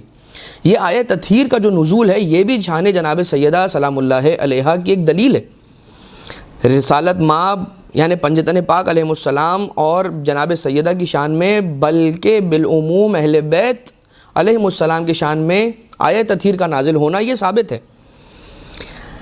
آیت تطہیر کا نازل ہونا اور اس کے بعد ان افراد کا سر اٹھانا کہ جن کا یہ کہنا تھا کہ ہم بھی اہل بیت رسول میں سے ہیں، یا ان افراد کا یا ان افراد کی وکالت کرنے والے لوگوں کا سر اٹھانا اور یہ کہنا کہ فلاں وہ بھی اہل بیت میں سے ہے، لہٰذا یہ آیت بھی ان کی شان میں نازل ہو رہی ہے. مثال کے طور پر ازواج رسول، حالانکہ ام سلمہ سلام اللہ علیہا انتہائی قابل احترام زوجہ رسول اکرم ہے.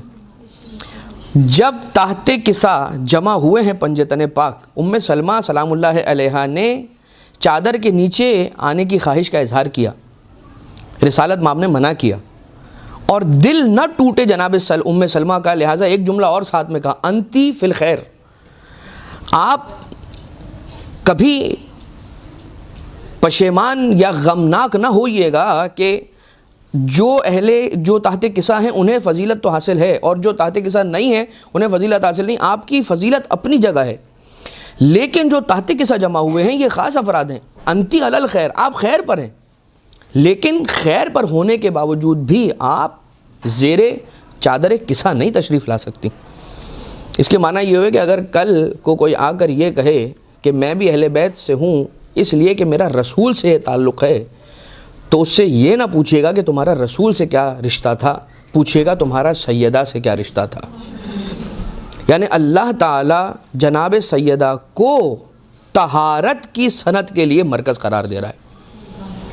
اور اگر اب بھی سمجھ نہ آئے تو آپ جا کر تاریخ کے اندر یہ دیکھ لیجئے گا کہ آیہ تطہیر کے نزول کے بعد وہ کون سا دروازہ تھا کہ جس دروازے پر رسول مسلسل 6 ماہ تک یا 9 ماہ تک یا 40 دن، جو کم سے کم بات کہی جاتی ہے 40 دن کہی جاتی ہے، لیکن 6 ماہ کی بھی روایت ہے اور 90 روز تک کا بھی جملہ تاریخ کے اندر مل جاتا ہے کہ رسالت مآب 90 روز تک دروازہ جناب سیدہ پر آ کر کہتے تھے کہ السلام علیکم یا اہل البیت، تم پر سلام ہو اے اہل بیت عصمت و طہارت.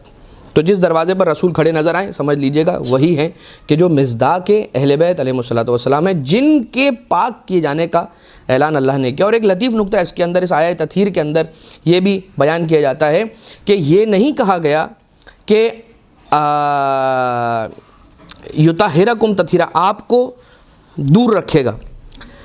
اس کے معنی یہ ہوئے کہ رجس کو دور رکھے گا. رجس کو دور رکھے گا سے مراد کیا ہے کہ آپ تو پاک ہیں ہی، آپ رجس اور برائی کی طرف نہیں جائیں گے بلکہ برائیاں آپ کی طرف آنے کی کوشش کریں گی. پروردگار عالم ان برائیوں کو آپ تک پہنچنے نہیں دے گا اور انہیں آپ سے دور رکھے گا. یذھب عنکم الرجس، اللہ نے رجس کو آپ سے دور رکھا ہے. اور بہرحال رزق کے اندر بھی کچھ معنی ہے، میں اس جانب نہیں جانا چاہتا. میں آپ کو بیان کرنا چاہ رہا تھا رسول کی اپنی بیٹی جناب سیدہ سے محبت کا عالم. شدت کے ساتھ محبت کرتے ہیں رسول اور اپنی بیٹی کو بوسے بھی دیتے ہیں اور اپنی بیٹی کا استشمام بھی فرماتے ہیں. استشمام یعنی کہ سونگنا. رسالت مآب جب اپنی بیٹی کو اس انداز سے پیار کر رہے ہیں تو کسی نے یہ سوال کیا کہ یا رسول اللہ، اب نہیں معلوم کہ یا رسول اللہ کہا تھا، مجھے اس وقت اس روایت کے ایگزیکٹ جملہ یاد نہیں ہے، آپ اتنا شدت کے ساتھ پیار کیوں کرتے ہیں، بوسہ لیتے ہیں، استشمام کیوں کرتے ہیں، یہ سمجھ نہیں آتی بات. کہا کہ انی اشم رائحۃ الجنہ منہا، میں اپنی بیٹی فاطمہ سے جنت کی خوشبو محسوس کرتا ہوں. اور یہی شخصیت ہے. یہ سوال کیا اور اسی شخصیت نے ایک اس وقت بھی سوال کیا تھا کہ جب جناب خدیجہ سلام اللہ علیہا کی یاد میں رسول اکرم تڑپا کرتے تھے اور جناب خدیجہ سلام اللہ علیہا کو یاد فرمایا کرتے تھے. یہ سوال کیا گیا کہ آپ اتنا زیادہ کیوں انہیں یاد کرتے ہیں. اور پھر جب باری امام حسین علیہ السلام سے محبت کرنے کی آئی تب بھی یہ سوال آیا. اور رسالت مآب نے عرض فرمایا کہ جو میرے نواسے، جو میرے بیٹے، یہ جملہ تھا، جو میرے بیٹے حسین سے پیار کرے گا پروردگار عالم اسے میرے ایک حج کا ثواب عنایت کرے گا. میرے ایک حج کا ثواب، میرے کیے ہوئے ایک حج کا ثواب عطا کرے گا. تو کہا کہ آپ کے کیے ہوئے ایک حج کا ثواب، تو رسالت مآب نے فرمایا میرے 2 حج کا ثواب. پھر اور تعجب کیا کہ آپ کے 2 حج کا ثواب، تو رسالت مآب نے کہا کہ ہاں میرے 3 حج کا ثواب.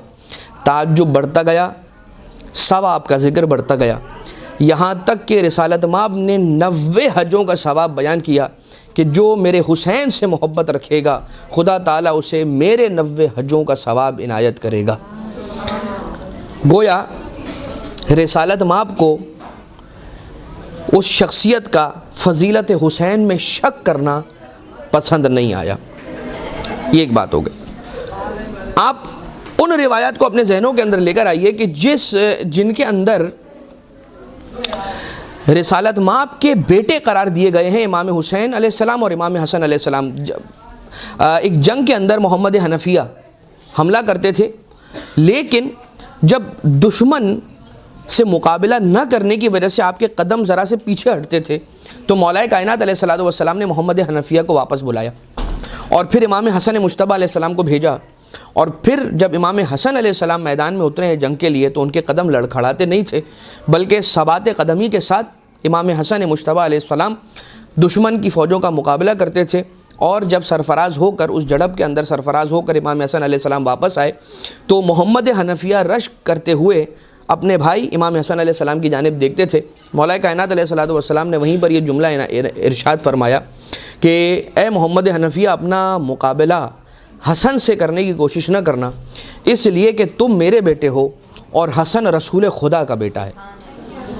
اور یہی وجہ تھی مولا عباس علیہ السلام کے بارے میں ایک جملہ ملتا ہے کہ مجھے مولا کائنات علیہ السلام کا ہر کام کے لیے بلانا یاد کرنا اس لیے ہے کہ وہ رسول کے بیٹوں کو حکم کرتے ہوئے شرماتے ہیں، اپنے بیٹے عباس کو بلایا کرتے ہیں.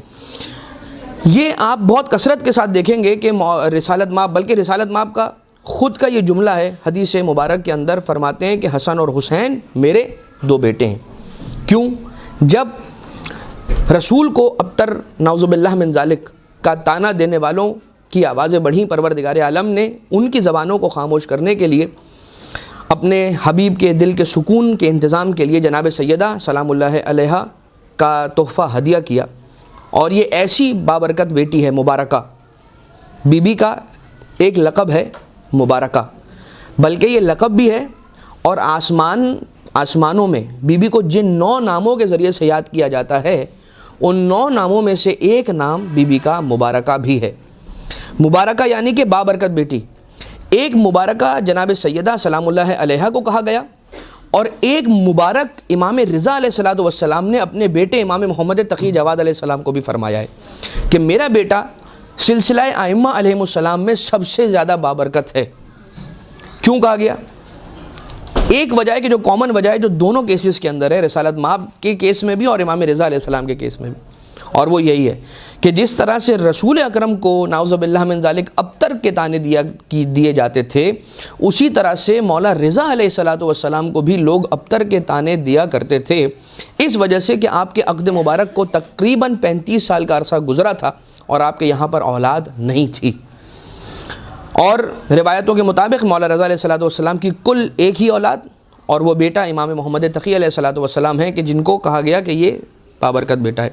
یہاں پر اللہ نے ایسا سلسلہ رکھا امام رضا علیہ السلام کے لیے کہ سب سے بابرکت بیٹا.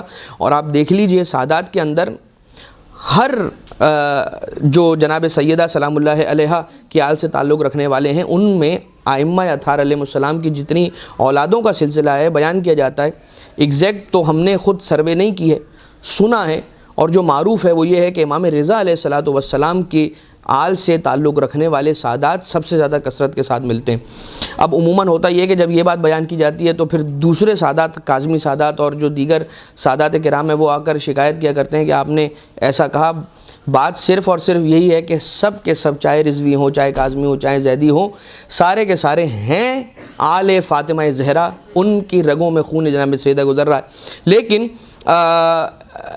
یہ بات کہ یہاں پر ان کی زبانوں کو گم کرنے کے لیے پروردگار عالم نے یہ سلسلہ رکھا کہ امام رضا علیہ السلام کو تقی جیسا بیٹا عنایت کیا، اور یہاں رسالت مآب کو پروردگار عالم نے ایک ایسی بیٹی عنایت کی کہ کائنات کی نسل بیٹوں کے ذریعے سے چلتی ہے. رسول کی نسل ان کی بیٹی فاطمہ زہرا سلام اللہ علیہا کے صدقے میں چلے گی، قیامت تک قائم و دائم رہے گی. اسی حوالے سے حجاج کا دربار ہے، اور ایک واقعہ آپ کی خدمت میں عرض کرنا چاہ رہا ہوں، اور یہی دلیل بھی ہے کہ بیٹی سے نسل کیسے آگے بڑھ سکتی ہے.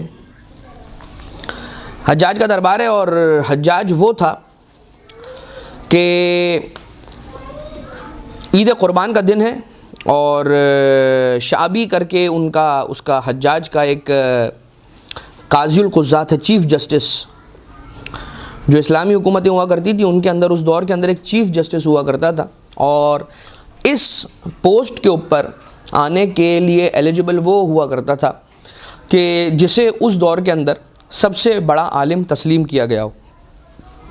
حجاج کے دور کے اندر شعبی نام کا ایک شخص ہے کہ جو حجاج کا قاضی القضات چیف جسٹس ہے، اسے وہ بلاتا ہے، عید کی نماز پڑھاتا ہے پہلے حجاج خود، اور اس کے بعد یہ کہتا ہے کہ آج عید قربان کا دن ہے، سب قربانیاں پیش کر رہے ہیں، اے شعبی یہ بتانا کیا ہم نے بھی کوئی قربانی پیش کی؟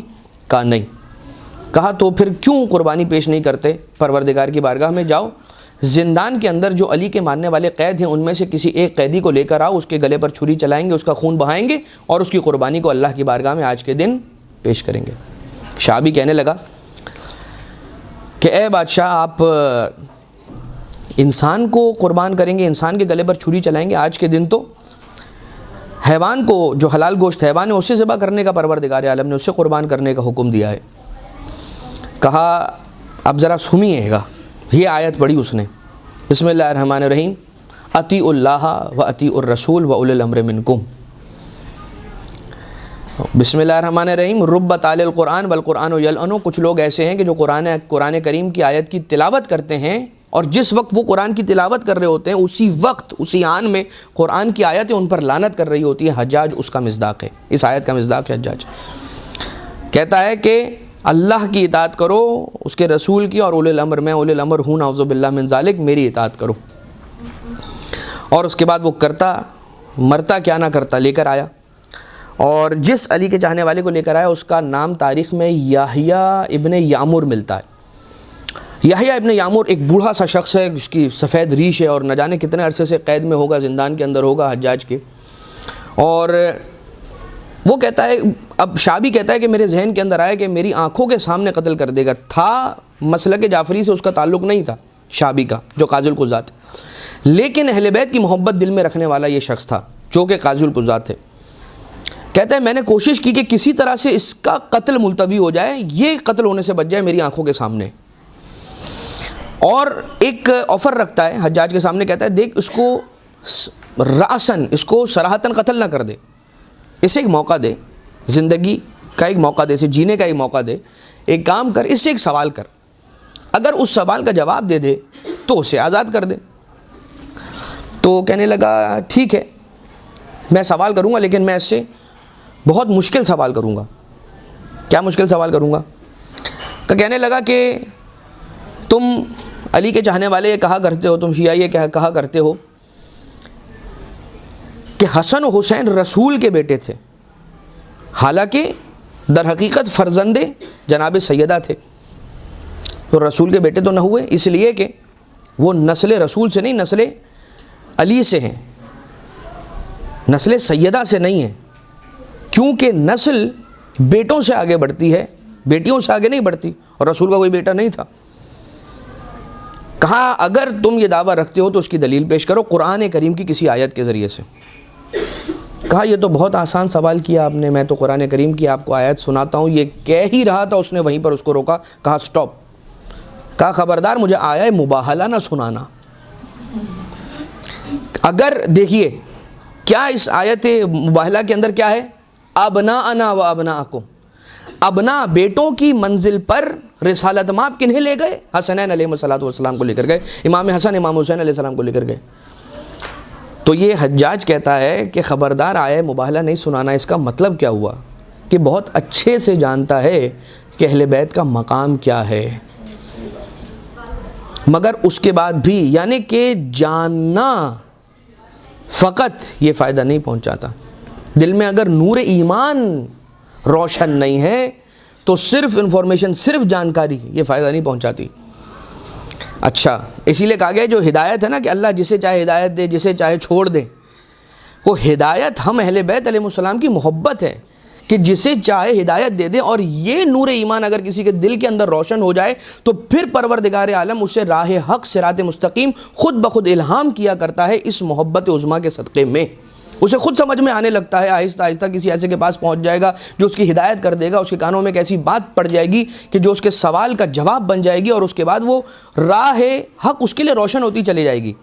خیر، کہنے لگا کہ میں یہ آیت پڑھنے بھی نہیں والا تھا، میں تو کوئی اور آیت تجھے سنانے والا تھا۔ کہا اچھا، اس کے علاوہ بھی کوئی آیت ہے کیا قرآن کریم کے اندر کہ جو اس بات پر دلیل بن جائے کہ حسن و حسین فرزند رسول ہیں؟ تو کہنے لگا ہاں بالکل ہے۔ اور اس نے پھر قرآن کریم کی وہ آیت تلاوت کرنا شروع کی کہ جس کے اندر سورہ انعام کی یہ آیت ہے، اور وہ کہنے لگا بسم اللہ الرحمن الرحیم ومن ذریتہ داؤد و سلیمان و یوسف و ایوب و موسیٰ و ہارون و کذالک نجزی المحسنین و زکریہ و یحییٰ و عیسیٰ و الیاس و کل من الصالحین، اور ابراہیم ومن ذریتہ یعنی ومن ذریت ابراہیم داؤد اور سلیمان، ابراہیم کی نسل سے ہے داؤد سلیمان، و یوسف و ایوب و موسیٰ و ہارون، موسیٰ بھی یا ایوب بھی، یوسف بھی، ہارون بھی، اور اسی طرح سے ہم محسنین کو، احسان کرنے والوں کو جزا دیا کرتے ہیں، و زکریہ و یحییٰ و عیسیٰ و الیاس، اور زکریہ بھی ابراہیم کی نسل سے ہیں، یحییٰ بھی ابراہیم کی نسل سے ہیں، عیسیٰ و الیاس بھی، وکل من الصالحین، اور یہ سارے کے سارے صالحین میں سے تھے۔ تو کہنے لگا اب یہ بتا کہ عیسیٰ کیسے ابراہیم کی نسل سے تھے؟ ان کا تو کوئی باپ ہی نہیں تھا، پھر کیسے وہ ابراہیم کی نسل سے تھے؟ کہا حضرت مریم کے ذریعے سے ابراہیم کی نسل سے تھے۔ تو کہنے لگا اب یہ بتا عیسیٰ اور ابراہیم میں کتنا فاصلہ ہے؟ کہا کئی صدیوں کا فاصلہ ہے۔ کہا عیسیٰ کئی سو سال بعد مریم کے ذریعے سے فرزند ابراہیم تو ہو سکتے ہیں، اور حسن و حسین بغیر کسی فاصلے کے فاطمہ زہرا کے ذریعے سے فرزند رسول کیوں نہیں ہو سکتے؟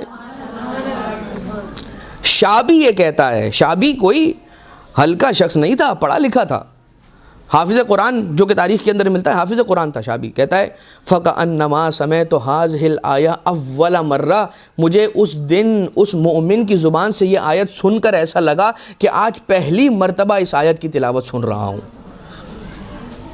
جب دل کے اندر معرفت کے دیپ جل جاتے ہیں تو پھر قرآن کریم کی تلاوت اس کے اندر عجیب اثر آ جاتا ہے۔ یہ ہے مقام، یعنی کہ فرزند رسالت مآب ہیں امام حسن اور امام حسین علیہ السلام۔ یہ ایک بات ہو گئی۔ عظمت جناب سیدہ، ایک روایت جناب جابر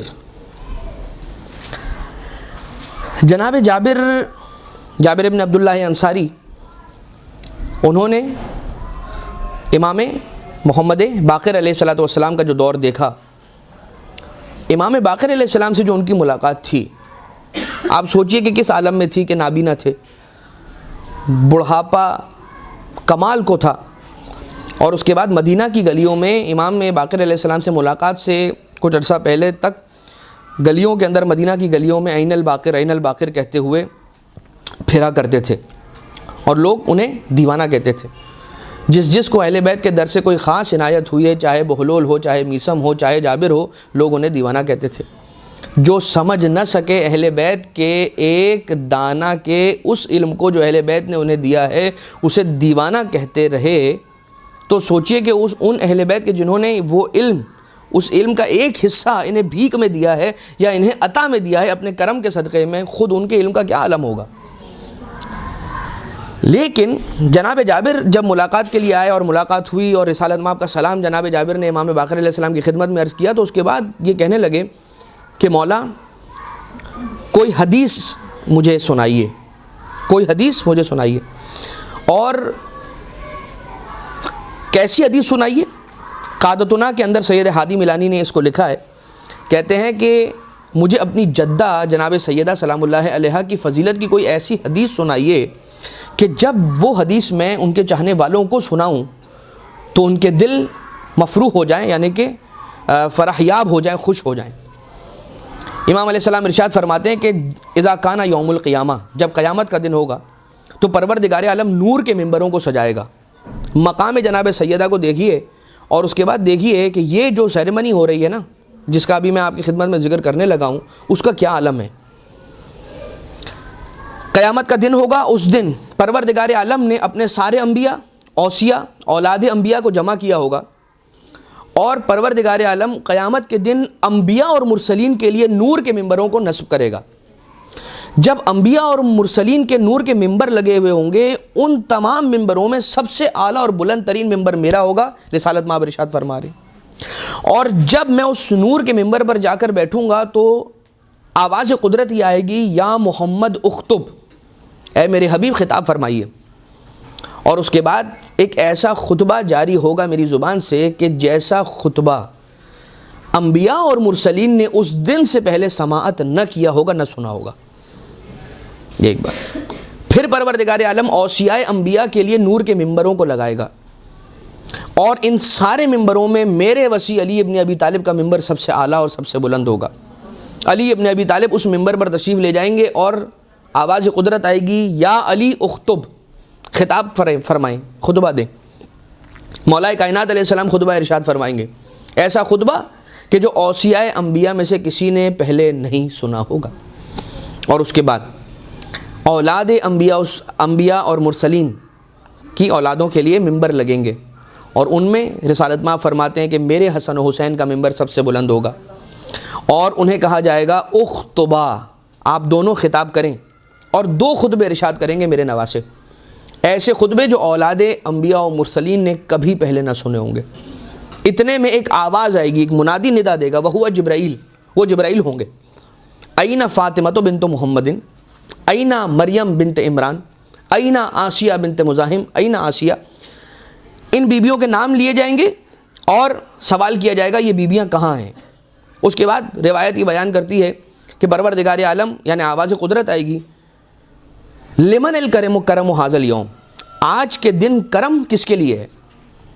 تو رسالت مآب مولا کائنات امام حسن امام حسین علیہ السلام ہم آواز ہو کر یہ کہیں گے، للہ الواحد القہار، اللہ کے لیے جو واحد قہار ہے، ایک ہے اور قہار ہے۔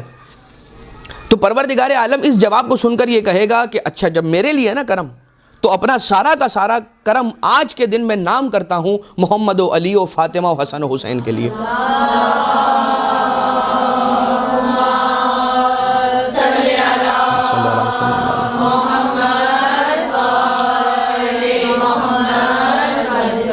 اس کے بعد آواز قدرت آئے گی، یا اہل الجم ھذہ ناقۃ فاطمہ تسیر الی الجنہ، اے اہل جم، اے اہل محشر، اپنی نگاہوں کو جھکا لو، یہ فاطمہ زہرا کی سواری ہے کہ جو جنت کی طرف بڑھ رہی ہے۔ اب جا کر اگر آپ کو کبھی موقع ملے بیت الحزان کے اندر بھی غالباً یہ روایت ہے، اور اس سواری کا آپ احوال دیکھیے گا کہ اس سواری کو سجایا کن موتیوں کے ذریعے سے، زمرد کے ذریعے سے، عقیق کے ذریعے سے، یاقوت کے ذریعے سے سجایا گیا۔ دائیں جانب 1,00,000 ملک اسے لے کر بڑھ رہے ہیں، بائیں جانب 1,00,000 ملک ہیں، 1,00,000 فرشتے سواری کو اپنے پروں پر اٹھا کر جنت کے دروازے کی طرف بڑھ رہے ہیں۔ اور جیسے ہی جناب سیدہ کی سواری جنت کے دروازے پر پہنچیں گی اور جناب سیدہ سلام اللہ علیہا سے کہا جائے گا، اے میری کنیز فاطمہ، سب سے پہلی تم ہوگی کہ جو میری جنت کے اندر قدم رکھو گی۔ میں ایسے آسان الفاظ کے اندر کہہ سکتا ہوں کہ یہ جو سیریمنی ہے یہ جنت کی اوپننگ سیریمنی ہے۔ جب تک فاطمہ زہرا جنت میں داخل نہ ہوں گی، کسی اور کو پروردگار عالم جنت الفردوس میں داخل نہ کرے گا۔ اور جناب سیدہ رکیں گی اور التفات فرمائیں گی۔ پروردگار عالم سوال کرے گا، اے میری فاطمہ، یا بنت حبیبی، اے میرے حبیب کی بیٹی، التفات کیسا ہے؟ جناب سیدہ ارشاد فرمائیں گی، میں چاہتی ہوں فی مثل ھذا الیوم، آج کے دن میری قدر و منزلت کو اہل محشر پہچان لیں۔ میرا سلام اس بی بی پر کہ جس کی قدر و منزلت کو دنیا میں نہ پہچانا گیا، وہ بی بی آخرت میں یہ کہتی ہے کہ میں چاہتی ہوں کہ میری قدر و منزلت کو پہچان لیا جائے۔ اور اس کے بعد پروردگار عالم، میں مصائب کی جانب نہیں آیا، لیکن رسالت مآب میں کیا کروں، یہ بی بی وہ بی بی ہے کہ جن کے فضائل میں مصائب ہیں، اور اگر مصائب پڑھیں تو انسان اگر در کر لے اس مصیبت کے لمحے کو تو اس کا جگر پھٹ جائے، اس کا دل پھٹ جائے۔ ایک صبر علی پر میرا سلام کہ اپنی زوجہ کی مصیبت کو دیکھ کر زندہ رہ گیا، اور ایک اسی علی کی بیٹی زینب کبریٰ پر میرا سلام کہ اپنے بھائی کی مصیبت کو دیکھ کر صبر کیا اور زندہ رہ گئی۔ خیر، پروردگار عالم یہ کہے گا، اے فاطمہ، آپ اہل محشر کی طرف نگاہ دوڑائیے، اور جس کے دل میں اپنے لیے اور اپنی ذریت کے لیے محبت کو پائیں اپنے ساتھ جنت میں لے جائیں، اور جناب سیدہ اہل محشر کی طرف نگاہ دوڑائیں گی اور اس طرح سے چننا شروع کریں گی کہ جیسے ایک پرندہ اچھے دانے کو برے دانے سے جدا کیا کرتا ہے، پتھروں کے درمیان سے بی بی موتیوں کو ایسے چن کر اٹھا کر لے جائیں گی میدان حشر میں کہ جیسے مثال دی گئی۔ اور اس کے بعد ان لوگوں کو جنہیں بی بی چنیں گی اور انہیں پروردگار عالم اذن دے گا باب جنت کی طرف بڑھنے کا، یہ دروازہ جنت کی طرف پہنچیں گے، اور جب دروازہ جنت کے سامنے پہنچ جائیں گے تو پروردگار عالم انہیں القاء کرے گا، پروردگار عالم انہیں الہام کرے گا کہ یہ رکیں، اور وہ رکیں گے، اور رکنے کے بعد یہ سوال کریں گے پروردگار عالم سے۔ آپ نے دیکھا روایت کے جملے ہیں کہ پروردگار عالم انہیں القاء کرے گا، یعنی پروردگار عالم ان کے دل میں ڈالے گا کہ وہ رکیں۔ میں نہیں جانتا کہ اس جملے کا مطلب کیا ہے، میں نہیں جانتا کہ پروردگار عالم کیا چاہتا ہے، لیکن اگلے جملے سے کچھ تو سمجھ میں آتا ہے، اور وہ جملہ یہ ہے کہ جب سوال کیا پروردگار عالم نے کہ تم لوگ کیوں رک گئے، تمہارا التفات اور توقف کیسا ہے، وہ کہتے ہیں کہ ہم بھی چاہتے ہیں کہ آج فی مثل ھذا الیوم ہماری قدر و منزلت کو اہل محشر پہچان لیں۔ اور اس کے بعد پروردگار عالم یہ ارشاد کرے گا کہ جاؤ اہل محشر کی طرف نگاہ دوڑاؤ، اور جتنے شفاعت زہرا کے بعد بچ گئے ہیں ان پر نگاہ کرو، جس نے تمہیں محبت زہرا میں غذا کھلائی، کھانا کھلایا، اسے اپنے ساتھ لے جاؤ، جس نے تمہیں لباس پہنایا اسے لے جاؤ، جس نے تمہیں پانی پلایا اسے اپنے ساتھ لے جاؤ، کہیں تمہاری غیبت ہو رہی تھی اسے زہرا کی محبت میں اس نے رکوا دیا، اپنے ساتھ اسے جنت میں لے جاؤ۔ اور اس دن سب کی شفاعت ہو جائے گی، سب کی شفاعت ہو جائے گی، جز تین گروہ ایسے ہوں گے کہ جن کی اس دن بھی شفاعت نہ ہو پائے گی۔ پہلا نام، پہلا لفظ کہ جو روایت کے اندر ہے وہ ہے شاکن و کافرن و منافقن۔ اگر آپ دیکھ لیجئے گا قادتنا کے اندر یہ موجود ہے، بہار کے اندر یہ حدیث موجود ہے، شک کرنے والا وہ شفاعت سیدہ سے محروم رہے گا۔ روایت ہے الشک یاکل الایمان کما تاکل النار الحطب، شک ایمان کو ایسے کھا جایا کرتا ہے کہ جیسے آگ لکڑی کو کھا جاتی ہے۔ کبھی مقام اہل بیت علیہ الصلوۃ والسلام میں شک اپنے دلوں میں آنے نہ دیجیے گا۔ مولا کائنات علیہ السلام ارشاد فرماتے ہیں میں نے حب خدا، محبت خدا کو اپنے دل میں ڈالا، اپنے دل میں بسایا، اور اپنے دل کے دروازے بند کر دیے اور ان پر قفل لگا دیا، تو اب محبت خدا جو اندر ہے وہ باہر نہیں جا سکتی، اور محبت غیر خدا جو باہر ہے وہ اندر نہیں آ سکتی۔ جو عمل میرے مولا نے پروردگار عالم کی محبت کے لیے کیا، وہی عمل ہمیں اہل بیت کی محبت کے لیے کرنا ہے کہ ان کی محبت کو ہمیں اپنے دلوں میں بسا لینا ہے، اور اس کے بعد تالا لگا لینا ہے دروازے کو بند کر کے کہ باہر والی محبت اندر جا نہ سکے اور اندر والی محبت باہر نہ آ سکے، اہل بیت کی محبت۔ عموماً ایسا کہا جاتا ہے نا کہ بھائی آپ مجلسیں نہ کریں، نیاز نہ کریں، تبرک نہ کریں اور غریب کو کھلا دیں، آپ مجلس نہ کریں اور اسکول کھلوا دیں۔ دراصل محسوس ایسا ہوتا ہے کہ یہ کہنے والا اسکول کھولنے کے لیے ہمدرد نہیں ہے، مجلسیں بند کروانے کی کوشش کر رہا ہے۔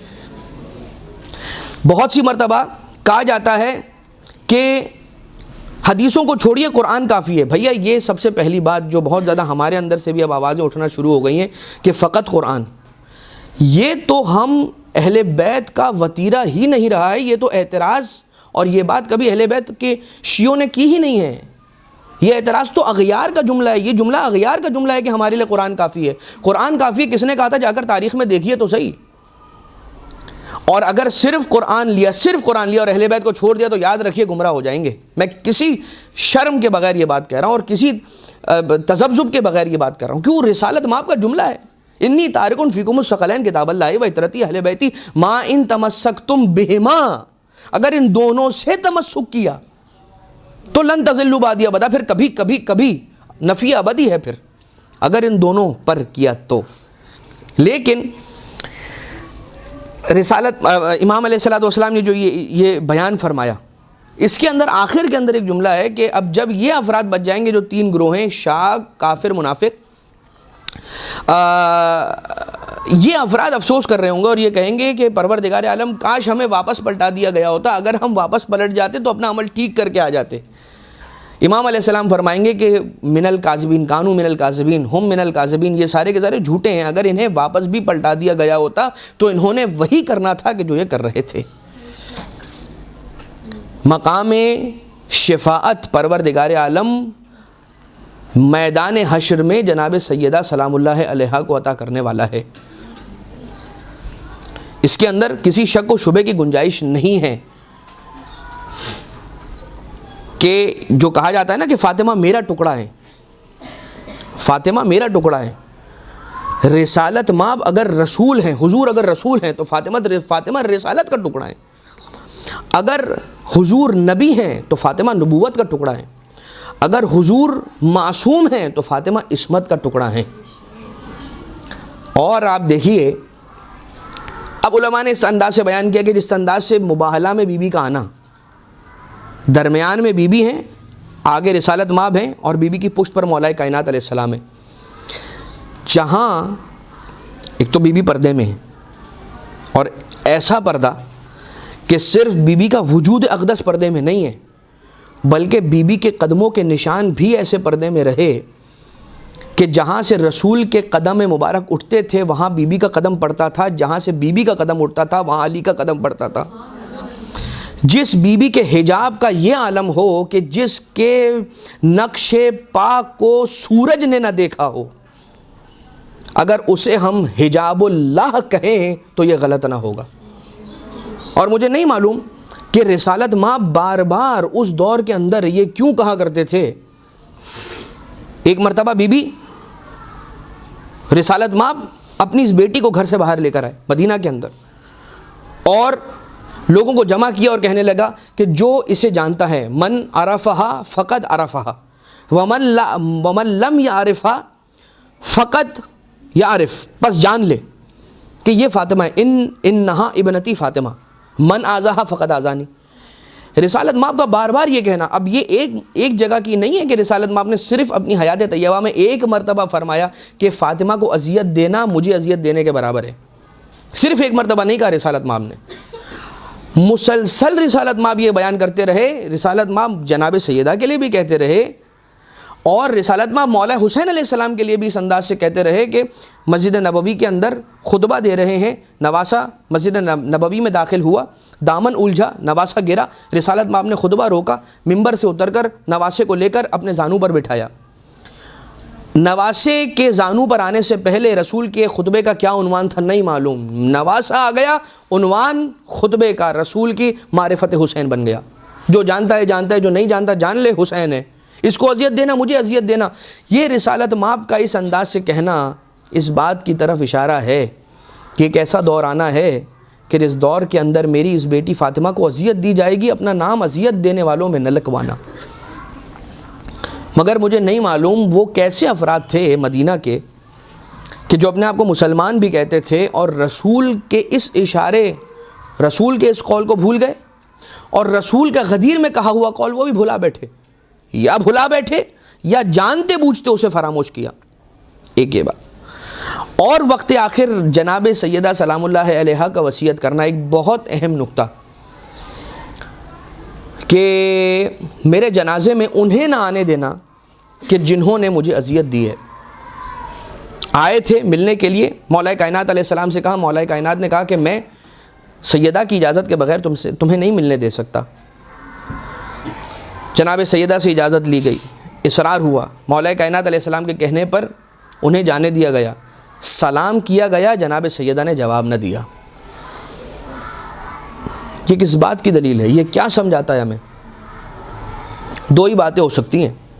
اس گھرانے نے سمجھایا سلام کرنا مستحب، سلام کا جواب دینا واجب، یا تو یہ تسلیم کر لیجئے کہ نعوذ باللہ من ذالک ایک واجب کام کو ترک کر کے بی بی نے نعوذ باللہ جو کہ عصمت کبریٰ کی منزل پر ہے انہوں نے نعوذ باللہ معصیت کی، یا یہ تسلیم کر لیجئے، یا یہ تسلیم کر لیجئے کہ ہر حال میں سلام کا جواب دینا واجب ہے جز ایک مقام کے کہ سلام کرنے والا کافر ہو، یا یہ تسلیم کر لیجئے کہ بی بی نے معصیت کی، یا یہ تسلیم کر لیجئے کہ آنے والا کافر تھا کہ جس کے سلام کا جواب دینا بی بی پر واجب نہیں تھا۔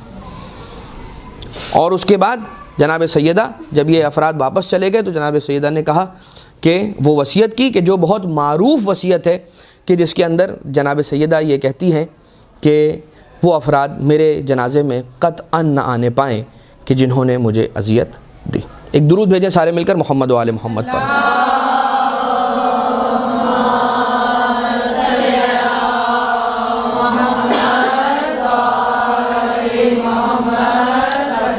پروردگار عالم سے دعا کرتے ہیں بار الہ تجھے واسطہ محمد و آل محمد کا ہماری اس عبادت کو اپنی بارگاہ سے مقبول و منظور فرما، نور جناب سیدہ کو ہم سب کے دلوں میں راسخ فرما، معرفت اہل بیت علیہم الصلاۃ والسلام ہمارے دلوں میں اس میں اضافہ فرما، ہم سب کا شمار امام زمانہ علیہ الصلاۃ والسلام کے ان چاہنے ماننے والے افراد میں فرما کہ جن سے امام کا قلب نازنین راضی اور خوشنود ہے، امام کے ظہور میں تعجیل فرما، ہمیں امام کے اعوان و انصار میں شامل فرما۔ ربنا تقبل منا انک انت السمیع العلیم بجاہ محمد و آلہ الطیبین الطاہرین۔